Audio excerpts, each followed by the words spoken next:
There is a dangerous myth that only stupid people join cults. We tell ourselves, I am too smart for that. I would never drink the Kool-Aid. I would never give up my freedom to a man in a robe. This arrogance is exactly what makes you vulnerable. Cults do not hunt the stupid. They hunt the seekers. They hunt the intelligent, the idealistic, the driven, and the wealthy. They hunt the people who are asking the big questions. Why am I here? Is there more to life than this? In 2025, the cult has evolved. It no longer lives on a farm in the middle of nowhere. It is in your pocket. It is in your office. It is in your political party.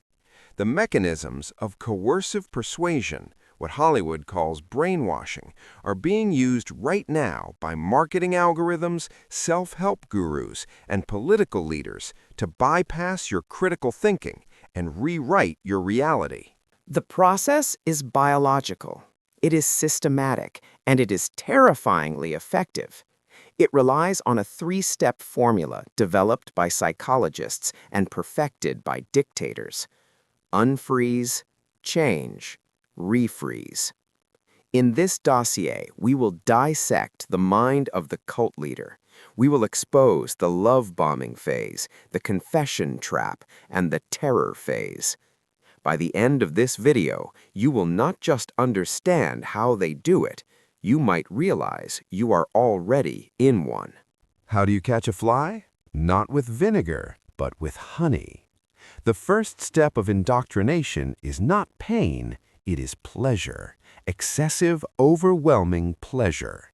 This is known as love bombing. Cults target people during transition events, a breakup, a job loss, moving to a new city, the death of a parent. When you're in this state, your brain is starved of dopamine and oxytocin, the connection chemicals. You are biologically vulnerable. The cult leader acts as a predator who can smell blood in the water. They swoop in. They don't talk about their doctrine yet. They talk about you. We see you. You are special. You have a destiny that the world doesn't understand, but we understand. This triggers a massive dopamine spike. Neurobiologically, it is indistinguishable from the early stages of falling in love. You feel high. You feel found. The cult becomes the source of your relief. This is the unfreezing. Your old identity, the one that was sad, lonely, and misunderstood, begins to melt away. You are willing to drop your defenses because you believe you have found your family. But notice the transaction. They are giving you validation, but they are taking your dependency. Once you rely on the group for your self-esteem, they own you. Now that you are soft, malleable, and addicted to the praise, the real work begins. Before they can reprogram you, they need ammunition. This is the phase most people miss, the extraction. In Scientology, it's called auditing. In Nixium, it was called collateral. In corporate cults, it's called vulnerability exercises.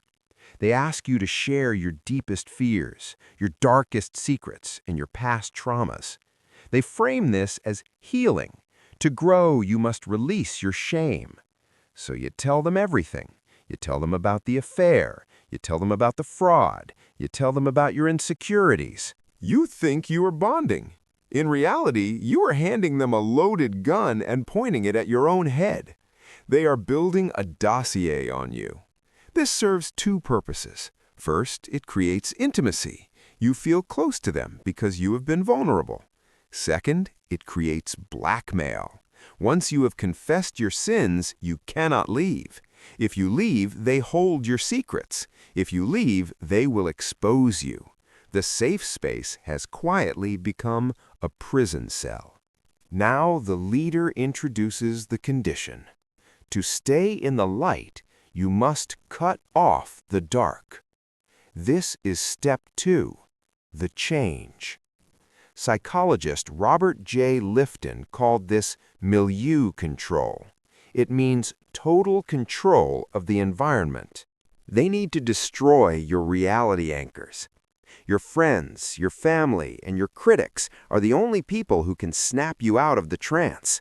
They are the ones who will say, "Hey, this doesn't look right." Therefore, they must be demonized. The leader creates a binary world, us versus them. Your parents are suppressives. Your friends are low vibration. They are trying to keep you small. They don't force you to leave them. They manipulate you into choosing to leave them. Simultaneously, they attack your physiology. A tired brain cannot fight. Cults keep you busy from 6 a.m. to midnight, chanting, working, recruiting, studying. They deprive you of sleep. They change your diet, often low protein. When you are physically exhausted, your prefrontal cortex, the logic center, goes offline. You enter a hypnagogic state. You become incapable of critical thought. You become a vessel waiting to be filled. Then they change your language. They introduce thought-terminating cliches. These are short phrases designed to stop an argument before it starts. If you have a doubt, the group says, "Trust the process."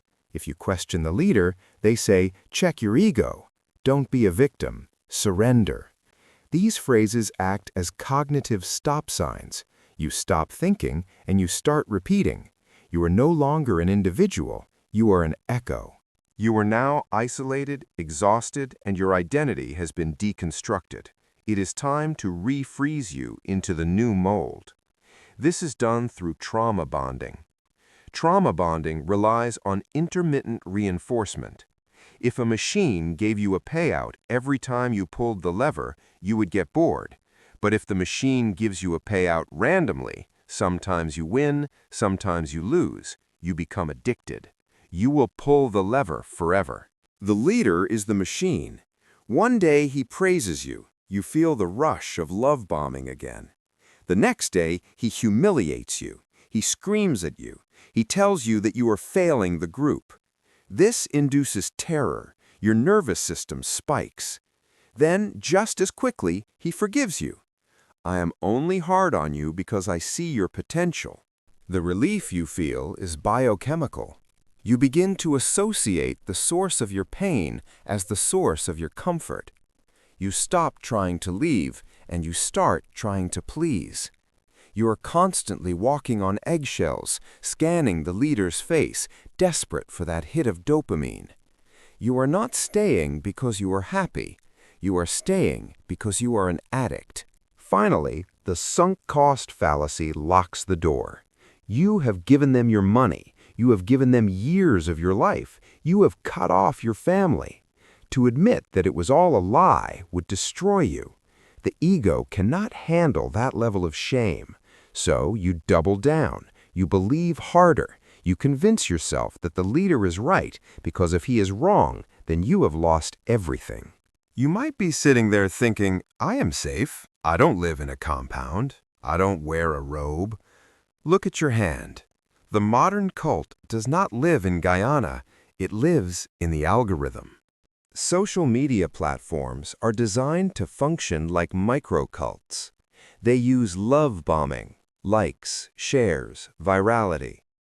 They use milieu control, the echo chamber, hiding opposing views so you only see what reinforces your bias.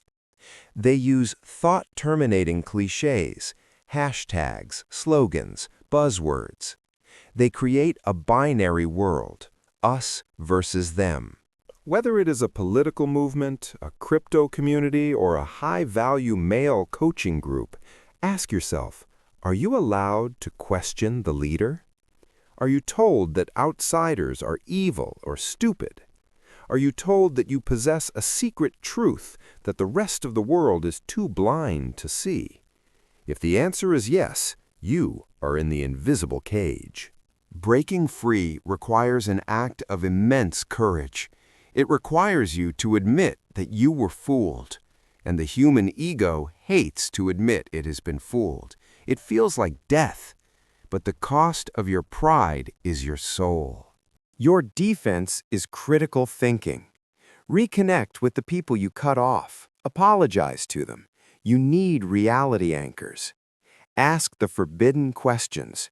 Who benefits financially from me believing this? Ask, what happens if I disagree? To inoculate your mind against the virus of control, subscribe to Umbra Decode. We do not want followers, we want thinkers. Think for yourself, or someone else will do it for you.